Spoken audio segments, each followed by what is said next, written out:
అందరికీ నమస్కారం.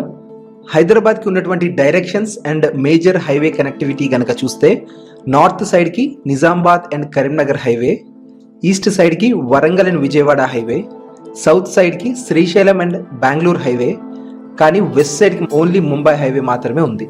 Real estate పర్స్పెక్టివ్లో హైదరాబాద్కి ఉన్నటువంటి 3 మెయిన్ గ్రోత్ క్లస్టర్స్లో వెస్ట్ సైడ్కి ఉన్నటువంటి అడ్వాంటేజ్ మరెక్కడా లేదు. హైదరాబాద్స్ బెస్ట్ ఈజ్ వెస్ట్ అని వింటున్నాం. మరి నిజంగానే వెస్ట్ సైడ్లో రియల్ ఎస్టేట్కి అంత స్కోప్ ఉందో లేదో తెలుసుకోవాలి అంటే అక్కడ ఉన్నటువంటి గ్రోత్ ఫ్యాక్టర్స్ ఏంటో తెలియాలి. ఫస్ట్ వన్ వచ్చేసి employment. West side of Hyderabad is the employment generating factory. ముఖ్యంగా మనకి ఇక్కడ ఐటీ కంపెనీస్ యొక్క ప్రెజెన్స్ ఉంది.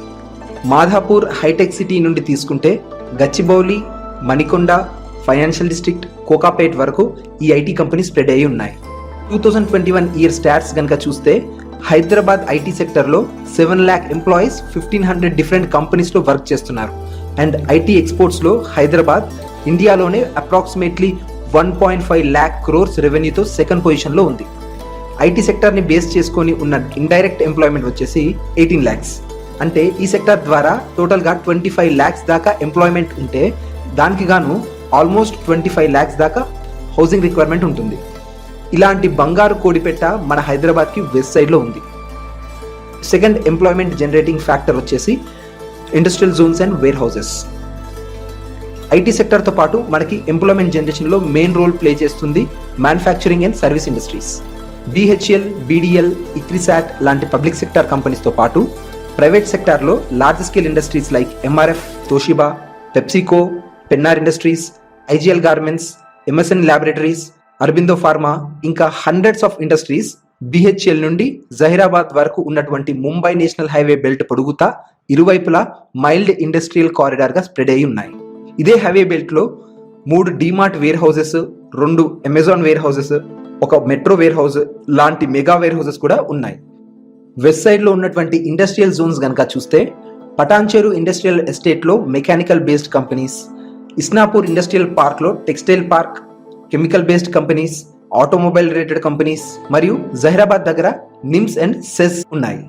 సిటీ లిమిట్స్ లో ఉన్నటువంటి ఇండస్ట్రీస్ ని, పర్టికులర్ గా బాల్నగర్ లో ఉన్నటువంటి ఇండస్ట్రీస్ అన్ని కూడా ORR బయటకి మూవ్ అవ్వాలని 2016 లో TS గవర్నమెంట్ కోరింది. అందుకు గాను ఈ నిమ్స్ అండ్ సెస్ వాటిని అకామిడేట్ చేసుకోవడానికి ఉపయోగపడతాయి. గవర్నమెంట్ ఆఫ్ ఇండియా యొక్క వినూత్న ప్రయత్నంలో భాగంగా మేక్ ఇన్ ఇండియా అనే నేషనల్ ఇనిషియేటివ్ ప్రోగ్రామ్ ని స్టార్ట్ చేసింది. ఈ నేషనల్ ప్రోగ్రామ్ లో భాగంగా సెంట్రల్ గవర్నమెంట్ 16 నిమ్స్ ని ఇండియా మొత్తం ప్రపోజ్ చేశారు. అందులో నిమ్స్ జహీరాబాద్ ఒకటి. తెలంగాణ స్టేట్ ఇన్ఫ్రాస్ట్రక్చర్ కార్పొరేషన్ తో కొలాబరేట్ అయ్యి ఏర్పాటు చేస్తున్న ఈ నిమ్స్ కి 13,500 acres కేటాయించారు. ఈ నిమ్స్ డెవలప్ చేయాలి అంటే 4,500 crores దాకా infrastructure development cost and 6,100 crores దాకా ఎక్స్టర్నల్ లింకేజెస్ కాస్ట్ అవుతుంది. అంటే అంత అమౌంట్ ఇక్కడ డెవలప్ చేయడానికి స్పెండ్ చేస్తారు అన్నట్టు. ఈ నిమ్స్ ద్వారా 40,000 crores దాకా పెట్టుబడులు వస్తాయని, 2.5 lakhs వరకు డైరెక్ట్ అండ్ ఇండైరెక్ట్ ఎంప్లాయ్మెంట్ ఉంటుందని, 2040 ఇయర్ నాటికి 1 lakh crore ఇండస్ట్రియల్ అవుట్పుట్ ఉంటుందని అంచనా. 2021 జూన్ లో ప్రపోజ్ చేసినటువంటి ఈ నిమ్స్ జహీరాబాద్ లో ఇప్పటికే defence and aerospace, logistics, electronics, food and agro based, automobile industries, metal industries నుండి ఇన్వెస్ట్మెంట్స్ వచ్చాయి. ఇందులో ముఖ్యంగా 2,100 crores ఇన్వెస్ట్మెంట్ తో US ఎలక్ట్రికల్ వెహికల్స్ తయారీ సంస్థ ట్రైటాన్ ఆల్మోస్ట్ 25,000 మందికి ఎంప్లాయ్మెంట్ క్రియేట్ చేయనుంది. ద హిందూ పేపర్ లో వచ్చినటువంటి ఆర్టికల్ చూస్తే ఇక్కడ ఎకరానికి 2 lakhs నుండి 3 lakhs వరకు ఉంటే నిమ్స్ ప్రపోజ్ చేశాక అండ్ ఈ కంపెనీస్ రాకతో ఇప్పుడు ఎకరానికి 30 lakhs నుండి 50 lakhs దాకా పలుకుతుంది. అదే విషయం ఇక్కడ ప్రాసెస్ చూడొచ్చు. అంటే 10 times దాకా పెరిగింది. ఎంప్లాయ్మెంట్ ఫ్యాక్టర్ క్రియేట్ చేసే ఇంపాక్ట్ అంత ఉంటుంది. మరి వెస్ట్ సైడ్ ఆఫ్ హైదరాబాద్ లో ఇంత హై ఇన్కమ్ పాపులేషన్ ఉన్న రీజన్ అవ్వడం వల్ల వీళ్ళ రెసిడెన్షియల్ రిక్వైర్మెంట్స్ ని అబ్జర్వ్ చేసుకోవాలి అంటే హైదరాబాద్ లోపల న్యూ కన్స్ట్రక్షన్స్ కి స్కోప్ లేదు. ఎందుకంటే ఇవన్నీ already developed regions. And ORR చుట్టూరా growth corridor residential use zones ఉన్న హౌసింగ్ రిక్వైర్మెంట్స్ కి డిస్టెన్స్ ఫ్యాక్టర్ ని బేస్ చేసుకొని వెస్ట్ ORR నే ప్రిఫర్ చేస్తున్నారు. అన్నిటికన్నా ముఖ్యమైన పాయింట్ వచ్చేసి హైదరాబాద్ కి ఎగ్జాక్ట్ వెస్ట్ లో ఐటీ కంపెనీస్ ఉన్నాయి. బట్ ఎగ్జాక్ట్ వెస్ట్ ఎక్స్టెన్షన్ లో మాత్రం కావాల్సినంత రెసిడెన్షియల్ ల్యాండ్ యూజ్ జోన్ లేదు. హైదరాబాద్ వెస్ట్ జోన్ లో ఇన్వెస్ట్ చేసే వాళ్ళు ఈ వెస్ట్ జోన్ బెల్ట్ ని 2 భాగాలుగా చూడొచ్చు. హైదరాబాద్ నుండి సంగారెడ్డి వరకు ఉన్నటువంటి బెల్ట్ చూస్తే ఇందులో major investors IT sector employees ఉంటారు. ఇక్కడ ఇన్వెస్ట్ చేసే వాళ్ళు immediate occupancy or 2 to 3 years లో కన్స్ట్రక్ట్ చేసుకోవాలి అనుకునే వాళ్ళు ఇన్వెస్ట్ చేస్తే బెటర్. ఎందుకంటే ఇక్కడ ప్రైజెస్ కొంచెం ప్రీమియంగా ఉంటాయి. ఆల్రెడీ ప్రీమియం ప్రైజెస్లో ఇన్వెస్ట్ చేస్తే ఇంకా గ్రోత్కి స్కోప్ ఉన్నప్పటికీ కంపారిటివ్గా అంత గ్రోత్ కనిపించకపోవచ్చు. కానీ ఇల్లు కట్టుకొని ఉండటానికి కాబట్టి మెయిన్ ఫోకస్ గ్రోత్ మీద కన్నా కూడా ఆల్రెడీ డెవలప్ అయినటువంటి లొకాలిటీస్లో ఉండే కంఫర్ట్ మీద ఉంటుంది.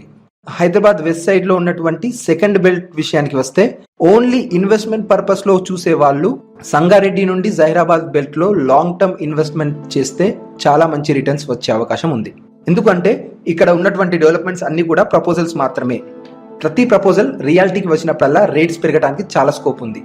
ఈ బెల్ట్ లో ఇన్వెస్ట్ చేసే వాళ్ళు మనలాగా మాక్సిమం లోకల్స్ అయ్యి ఉండరు. బట్ 10 to 15 years తర్వాత మనం నాన్ లోకల్ గా ఎగ్జిట్ అవుతే ఇక్కడ వచ్చేటువంటి సో కాల్డ్ లోకల్స్, నిమ్స్ లో వర్క్ చేస్తున్న ఎంప్లాయీ ఫ్యామిలీస్ కావచ్చు, లేక ఇంకెవరైనా కావచ్చు, వారి యొక్క హౌసింగ్ రిక్వైర్మెంట్స్ కోసం వాళ్ళు ఈ ప్రాపర్టీస్ లోకి వాళ్ళ రెసిడెన్షియల్ నీడ్స్ కోసం హై ప్రీమియమ్స్ ఇచ్చి ఎంటర్ అవుతారు.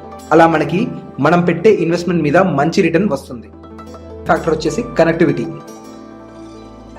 రోడ్ కనెక్టివిటీ కనుక తీసుకుంటే Mumbai national highway NH65 west Coast నుండి ఈస్ట్ కోస్ట్ వరకు స్ప్రెడ్ అయినటువంటి ఈ NH65 BHL నుండి జహీరాబాద్ వరకు ఎస్టాబ్లిష్ అయినటువంటి ఇండస్ట్రీస్ యొక్క లాజిస్టిక్స్ రిక్వైర్మెంట్స్ లో స్ట్రాటజిక్ రోల్ ప్లే చేస్తుంది. ఈ రోడ్ కి ప్యారలల్ గా మర్పల్లి నుండి గచ్చిబౌలి వరకు మోమిన్పేట్, శంకర్పల్లి, మోకిలా మీదుగా 100 feet రోడ్ ప్రపోజల్ కూడా ఉంది. మర్పల్లి వరకు స్ప్రెడ్ అయినటువంటి రెసిడెన్షియల్ జోన్ కి ఈ 100 feet road traffic load absorb చేయడంలో మరియు 40 minutes లో మర్పల్లి నుండి హైదరాబాద్ కి రీచ్ అయ్యే విధంగా టైం సేవ్ చేస్తుంది. రోడ్ కనెక్టివిటీలో నెక్స్ట్ హైలైట్ వచ్చేసి రింగ్ రోడ్స్. రోడ్ కనెక్టివిటీలో రింగ్ రోడ్స్ కి చాలా వెయిటేజ్ ఉంది. మనకి ఈ వెస్ట్ సైడ్ లో already developed outer ring road ఉంది and proposed regional ring road వస్తుంది. కనెక్టివిటీలో second important factor rail connectivity. West zone లో ఉన్నటువంటి నియరెస్ట్ రైల్ కనెక్టివిటీలో మేజర్ స్టాప్స్ వచ్చేసి Shankarpally and Lingampally railway stations. And nearest MMTS connectivity వచ్చేసి Shankarpally, Nagulapally, Tellapur, Lingampally, Chandanagar, Hafeezpet, hitech city stops మనకి ఉన్నాయి.